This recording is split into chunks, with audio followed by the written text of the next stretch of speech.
In the rugged terrains of Afghanistan, the echoes of warfare were as persistent as the dusty winds sweeping across the barren lands. In this unforgiving environment, a figure stood distinct against the horizon: Navy SEAL Commander James Reese. His silhouette was almost a blur against the setting sun, his gear meticulously arranged, a testament to the years of hardened military precision. James had been part of numerous covert operations, each leaving a layer of invisible scars that shaped him into a man who knew the depths of loyalty and the sting of betrayal. This operation, however, was different. It wasn't just about dismantling an enemy cell or gathering intelligence. It was personal. His last mission had ended in catastrophe, an ambush that cost the lives of his entire team, leaving him as the sole survivor, fueled by a harrowing mix of grief and an unquenchable thirst for retribution. As the story unfolds, we are transported back to the days leading up to the fateful mission. James, at his home base, received cryptic messages hinting at a mole within the ranks, a betrayal that might have led to the deadly ambush.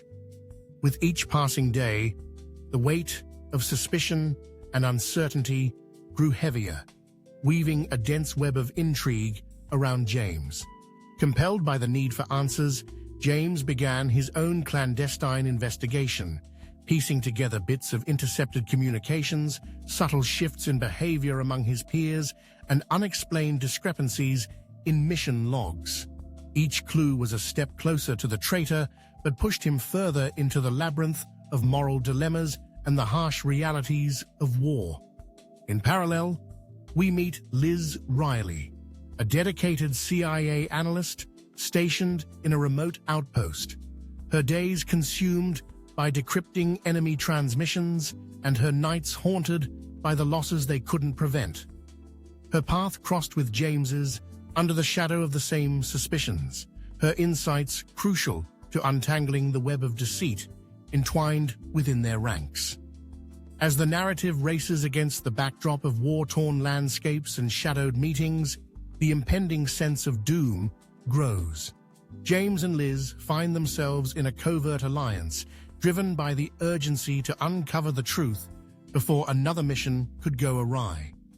Their journey is fraught with hidden enemies and unlikely allies, each chapter weaving deeper into the complex tapestry of military strategy and espionage.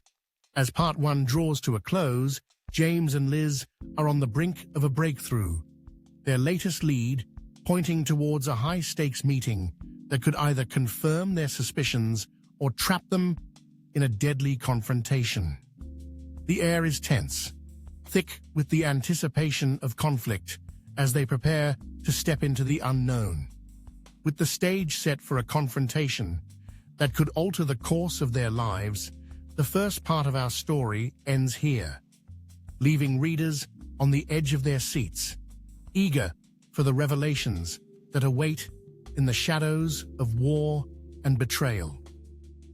The crisp air of the Afghan night was almost piercing as James Reese and Liz Riley approached the derelict building that was rumored to house the clandestine meeting. The information they had painstakingly gathered led them here, to the heart of enemy territory, where each shadow could conceal a friend or foe. Their movements were silent, a dance of shadows themselves, each step measured, each breath calculated. Inside, the dimly lit room was a stark contrast to the barren, moonlit exterior. Figures huddled around a makeshift table, maps and documents strewn about, a scene of urgent strategy. James and Liz, hidden just beyond the reach of the single flickering light bulb, listened intently. The voices were muffled, but the tension in the air was palpable. It was here, amid whispered plans and hurried exchanges, that the true nature of the betrayal would be revealed. As they eavesdropped, a familiar voice cut through the murmur, a voice that James had trusted. one that had commanded operations and dictated the course of many lives. The revelation was a visceral blow, more painful than any physical wound. The traitor in their midst was none other than a high-ranking officer, someone whose decisions were never questioned, whose loyalty was assumed to be unshakable.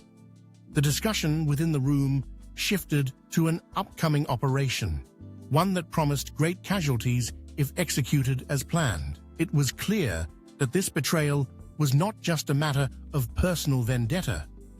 It was a calculated move in a larger game of power and control, with lives being the pawns. James and Liz, armed with this damning knowledge, faced a critical decision: confront the traitor head-on or gather more evidence to expose the corruption without endangering more lives. Their choice was bold, yet calculated. They decided to record the meeting with the device Liz had cleverly hidden in her equipment, ensuring they had irrefutable evidence. With the recording secured, they retreated silently, planning their next move. The journey back was a mix of adrenaline and profound disillusionment. Each step away from the building felt like a step deeper into a maze of moral complexities. They were not just fighting an external enemy, but also an internal decay. Upon their return, the confrontation was inevitable. With the evidence in hand, James faced the traitor, the confrontation as intense as any battlefield clash. Words were weapons, truths were shields. The fallout was immediate and far-reaching, shaking the foundations of their command structure. In the aftermath, James and Liz were hailed not just as survivors, but as defenders of a higher code of honor. Their actions sparked a broader investigation, uncovering layers of corruption that had festered in the shadows.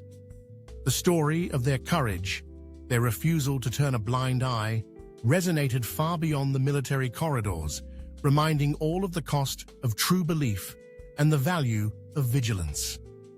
As our tale concludes, James and Liz stand a little taller, their gazes a bit wiser and more wary. The landscape around them hasn't changed. The mountains still stand tall, the winds still whisper, but they have. In their fight, they've not only exposed a festering betrayal, but also reaffirmed their own commitment to their values, their country, and each other. This story of valor and vigilance reminds us that the true battlefield is often not across expansive terrains, but within the confines of trust and loyalty, where every decision can tip the balance between chaos and order. One of the most powerful lessons from Jack Carr's The True Believer is the importance of maintaining personal integrity in the face of overwhelming adversity. The protagonist, James Reese, exemplifies this as he navigates a path fraught with betrayal and moral complexities. Despite facing personal loss and discovering corruption within his own ranks, Reese's commitment to his principles drives him to seek justice, regardless of the personal risks involved. This lesson underscores the idea that true strength lies in staying true to one's values, even when it's most challenging. It teaches that integrity isn't just about adhering to moral principles when it's convenient. It's about upholding them, even under extreme pressure, and in situations where doing so might lead to significant personal sacrifice. This steadfast adherence to moral values, regardless of the circumstances, is what defines true leadership and heroism. Enjoyed our story today? Don't forget to hit the like button, subscribe, and share this video with friends who would love it too. Your support helps us bring more inspiring stories to life. Subscribe for more lessons and tales each week, and hit the bell icon to never miss out on our adventures in learning. Thank you for watching, and let's continue to build a better future together.